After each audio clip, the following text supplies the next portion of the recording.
One of the advantages recently of delving into some of the history of our missionary people, our missionaries, and that story is to learn something about the history of that and reflect on it in my own time now. You're with Mission Alive. This is Roger from the MSC Mission Office.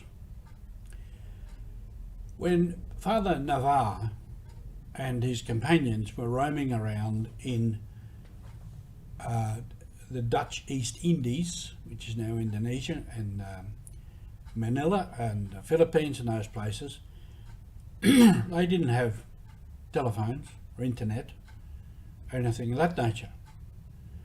They couldn't go online and find out where ships were going from or coming from, or going to where. They have to pull into a port, go see the port master and ask questions, and he might say, oh, there's a ship coming in, it's supposed to be going to such and such, it'll be 3 weeks from today or something. So it was a very long drawn out process. And then when they came to a crisis, and the leader of the team at that time, he decided we go back to France. Father Navarre and the brothers said, no, we don't, we continue, so they split up. So letters were written, and this leader of the team, he took them back to France. And so for a reply to come took about 6 months.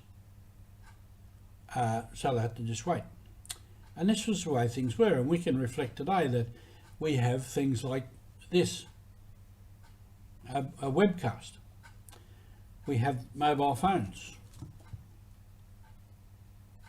All these things, telephones, makes communication so much easier. And yet we still manage to complain about just about everything. And the travel, as they came out by boat, and then for many years afterwards had to rely on boats for supplies, boats for personnel to move, and so forth. And we had come to expect we could jump on a plane anytime we wanted to and go almost anywhere in the world that we wanted to. Well, now we can't, and it's a difficulty for us, so this is our times. I just want to tell perhaps a few stories about some of the things that happened in the past there, and I hope I'm not repeating too much. The first bishops at Yule Island and the Papuan region, whatever vicariate that was at the time, were André Navarre, Henry Verius, Alain de Beaumenu, and André Sorin, which takes us up in about the 1950s.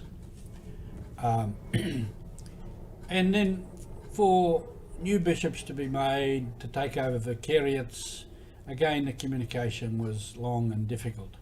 One little story in there was Father André Navarre was made a bishop in the vicariate, and I think his health was not good, so it was decided he needed an auxiliary. So one of the priests that was there, Louis Coupé, he was to be made that bishop, and Father Henry Verius was to be made bishop and sent over to New Pomerania, which is now Rabaul, around Rabaul. But for some reason I've just forgotten what it is at the moment. It might have been the health of Navarre or someone.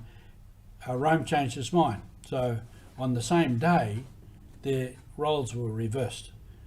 So Coupé was made Apostolic Vicar of New Pomerania, and Henry Verius was made Vicar of, I think it was the Vicariate of New Guinea. And they were in those roles for only about 6 months, and then they changed. And so history goes on from there. But they're all sort of famous men. Both Coupé was down here at this monastery at Kensington for some time.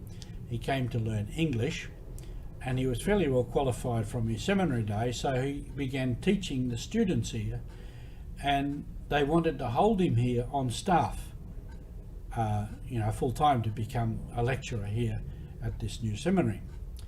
But anyway, he went to Yule Island, and this change, become a bishop and then changed over, so he went to New Pomerania and was bishop there for many, many years, and was quite famous.